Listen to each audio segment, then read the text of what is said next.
ನಮಸ್ಕಾರ. ನನ್ನ ಯೂಟ್ಯೂಬ್ ಚಾನಲ್ಗೆ ಎಲ್ಲರಿಗೂ ಹೃತ್ಪೂರ್ವಕವಾಗಿ ಸ್ವಾಗತ. ಇವತ್ತಿನ ಶ್ಲೋಕ 71ನೇ ಶ್ಲೋಕ ಆಗಿರುತ್ತೆ. ಇವತ್ತಿನ ಶ್ಲೋಕದಲ್ಲಿ ಅರ್ಥ ಏನಂದರೆ, ಶ್ಲೋಕದಲ್ಲಿ ನಮ್ಮ ಸುಖದ ಆಯ್ಕೆಗಳು ಮತ್ತು ಆಸೆಗಳು, ಅಂದರೆ ನಾವು ಏನನ್ನಾಗಲಿ ಆಸೆ ಪಟ್ಟಾಗ ಮತ್ತು ಅದನ್ನು ನಾವೇನಾದ್ರೂ ಅಂದ್ಕೊಂಡಾಗ ಅದು ನಾವು ಹೇಳಿದ ಪ್ರಕಾರ ಆಗಿರಲ್ವಲ್ಲ, ಆಗ ನಾವು ಏನು ಮಾಡಬೇಕು ಏನಿಲ್ಲ ಮತ್ತು ನಾವು ಅಂದ್ಕೊಂಡಾಗೆ ಆಗಿರಲ್ಲ ಮತ್ತು ನಮ್ಮ ಜೀವನವನ್ನು ನಮ್ಮ ಆಸೆ ಮುಖಾಂತರ ಆಗಿರೋದಿಲ್ಲ. ಹಾಗಾಗಿ ಇವತ್ತಿನ ಶ್ಲೋಕ ನಮ್ಮ ಆಸೆಗಳನ್ನು ಮತ್ತು ನಮ್ಮ ಬಯಕೆಗಳನ್ನು ಮತ್ತು ಒಂದು ವಿರಾಮದಲ್ಲಿ ಏನನ್ನಾಗಲಿ ಒಂದು ಜೀವನದ ಸಂದೇಶವನ್ನು ನೀಡಬೇಕು ಈ ಶ್ಲೋಕ ಆಗಿರುತ್ತೆ. ಮತ್ತು ಈ ಶ್ಲೋಕದಲ್ಲಿ ನಮ್ಮ ಆಸೆಗಳನ್ನು ಯಾವ ಥರ ಮತ್ತು ನಮ್ಮ ಆಸೆಗಳಂದರೆ ಏನು ಮತ್ತು ನಮ್ಮ ಒಂದು ಒಳ್ಳೆಯ ದಾರಿ ಯಾವುದು ಮತ್ತು ನಾವು ಬಯಕೆಗಳು ಅಂದರೆ ಏನು ಮತ್ತು ನಮ್ಮ ಇಂದ್ರಿಯಗಳ ತೃಪ್ತಿಗಾಗಿ ನಾವು ಏನೇನು ಮಾಡಬೇಕು ಅನ್ನುವ ಈ ಶ್ಲೋಕದಲ್ಲಿ ಸಂಪೂರ್ಣವಾಗಿ ತಿಳಿಸಿದೆ. ನಮ್ಮ ಇಂದ್ರಿಯಗಳು ಅಂದರೆ ನಮ್ಮ ದೇಹದಲ್ಲಿರುವ ಅಂಗಾಂಗಗಳಿಗೆ ನಾವು ಇಂದ್ರಿಯಗಳು ಅಂತ ಭಗವದ್ಗೀತೆಯಲ್ಲಿ ತಿಳ್ಕೊಬೇಕಾಗುತ್ತೆ.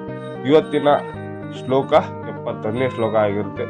ಹಾಗಾಗಿ ಎಲ್ಲರೂ ನನ್ನ ಯೂಟ್ಯೂಬ್ ಚಾನಲ್ ಬಂದಿದ್ದಕ್ಕೆ ಎಲ್ಲರಿಗೂ ಹೃತ್ಪೂರ್ವಕವಾಗಿ ಸುಸ್ವಾಗತ. ಇವತ್ತಿನ ಶ್ಲೋಕ ನಿಮ್ಗೆಲ್ರಿಗೂ ಅರ್ಥ ಆಗುತ್ತೆ ಮತ್ತು ಇವತ್ತಿನ ಶ್ಲೋಕದಲ್ಲಿ ನಿಮ್ಮ ಒಂದು ಸುಖದ ತೃಪ್ತಿಗಾಗಿ ಬಯಕೆಗಳನ್ನು ಯಾವ ಥರ ನಿರ್ವಹಿಸಬೇಕು ಅಂತ ಒಂದು ವಿವರಿಸಲಾಗಿದೆ.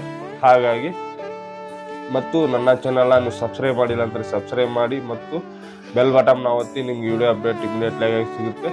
ಮತ್ತು ಲೈಕ್ ಮಾಡಿ, ಕಮೆಂಟ್ ಮಾಡಿ, ಶೇರ್ ಮಾಡಿ. ಇವತ್ತಿನ ಶ್ಲೋಕಕ್ಕೆ ಬನ್ನಿ, ಅದರ ತಿಳ್ಕೊಳ್ಳೋಣ ಮತ್ತು ಅದರಲ್ಲಿ ಏನಿದೆ ಅಂತ ಚರ್ಚಿಸೋಣ. ಮತ್ತು 71ನೇ ಶ್ಲೋಕಕ್ಕೆ ಬನ್ನಿ ಹೋಗೋಣ.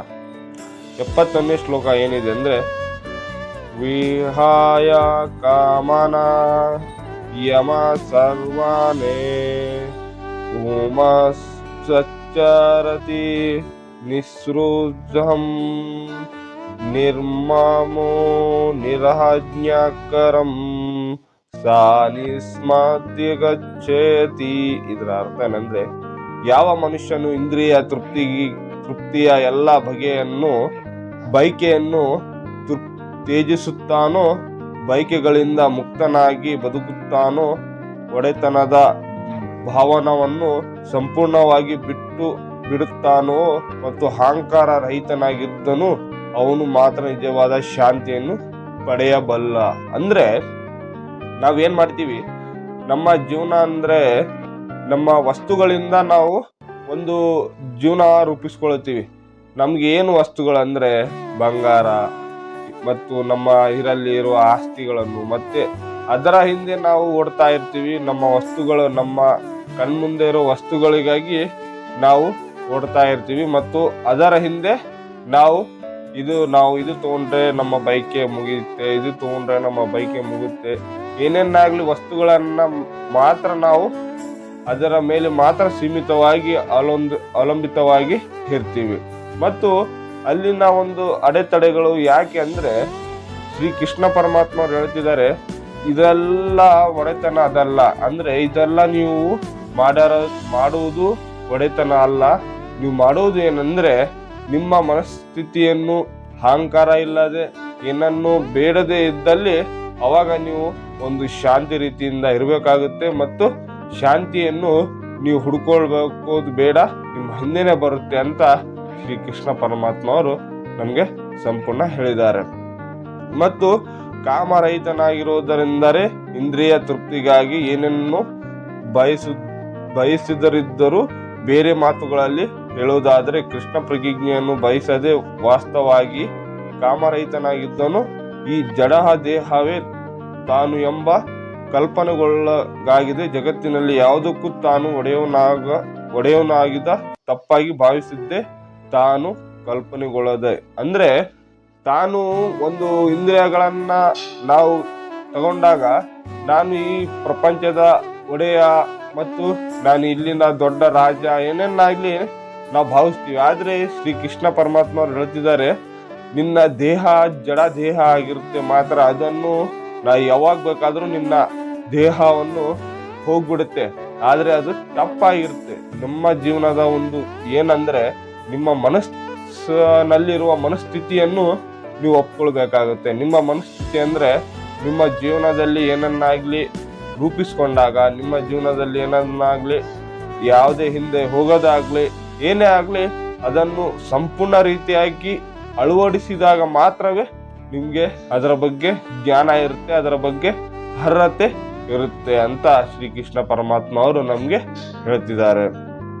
ಮತ್ತು ಸರ್ವ ಎನ್ನುವ ತನ್ನ ನಿಜವಾದ ಸ್ಥಾನವನ್ನು ಅರ್ಥ ಮಾಡಿಕೊಳ್ಳದೆ ಎಲ್ಲರ ಒಡೆಯ, ಆದ್ದರಿಂದ ಎಲ್ಲವನ್ನು ಕೃಷ್ಣನ ಸಂತೃಪ್ತವಾಗಿ ಬಯಸಬೇಕು ಎನ್ನುವುದನ್ನು ತಿಳಿಸುತ್ತಾನೆ. ಅರ್ಜುನನು ತನ್ನ ಇಂದ್ರಿಯ ತೃಪ್ತಿಗಾಗಿ ಯುದ್ಧ ಮಾಡಲು ಬಯಸಿರಲಿಲ್ಲ, ಆದರೆ ಅವನು ಸಂಪೂರ್ಣವಾಗಿ ಕೃಷ್ಣನ ಪ್ರತಿಜ್ಞೆಯನ್ನು ಪಡೆದಾಗ ತಾನು ಅರ್ಜುನನು ಯುದ್ಧ ಮಾಡಬೇಕೆಂದು ಕೃಷ್ಣನು ಬಯಸುತ್ತಾನೆ. ಅಂದ್ರೆ ಕೃಷ್ಣ ಪರಮಾತ್ಮ ಅವರು ಅರ್ಜುನನಿಗೆ ಹೇಳ್ತಿದ್ದಾರೆ, ನೀನು ಯುದ್ಧ ಮಾಡದೇ ಇರ್ಲಿಲ್ಲ, ಅಂದ್ರೆ ಯುದ್ಧ ಮಾಡೋಕೆಂತ ಬಂದಾಗ ಅವ್ರು ಹೇಳ್ತಿದ್ದಾರೆ ನೀನು ಯುದ್ಧ ಮಾಡೋಕೆಂತಾನೆ ಬರ್ಲಿಲ್ಲ, ಆವಾಗ ನನ್ನ ಕಡೆ ಬಂದಾಗ ನನ್ನ ಪ್ರತಿಜ್ಞೆಯಲ್ಲಿ ನನ್ನ ಒಂದು ಸಂತತಿಕೆಯಲ್ಲಿ ನಿಮ್ಗೆ ಅದರ ಮುಂದೆ ಅಂದ್ರೆ ನಿನ್ನ ಒಂದು ಉದ್ದೇಶ ಮಾಡಿದ್ದರಿಂದ ಆಮೇಲೆ ನೀ ಯುದ್ಧ ಮಾಡೋಕೆ ನಿಂತೆ, ಆವಾಗ ನಿನ್ನ ನಿನ್ನ ಇಂದ್ರಿಯಗಳ ತೃಪ್ತಿಗಾಗಿ ನೀನು ಅಲ್ಲಿನ ಒಂದು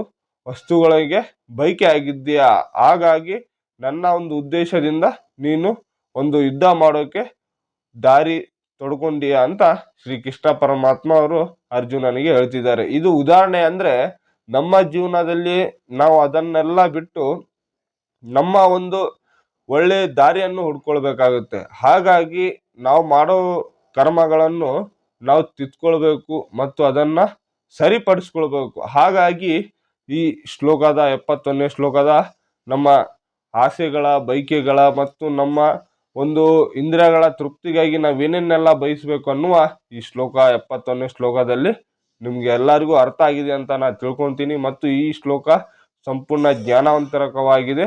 ಹಾಗಾಗಿ ಎಲ್ಲರೂ ಈ ಶ್ಲೋಕವನ್ನು ನೋಡಿದಿರ ಅಂತ ನಾನು ಭಾವಿಸ್ತೀನಿ. ಮತ್ತು ಇವತ್ತಿನ ಶ್ಲೋಕ ನಿಮ್ಗೆ ಅರ್ಥ ಆಗಿದೆ ಅಂತ ನಾನು ತಿಳ್ಕೊಳ್ತೀನಿ.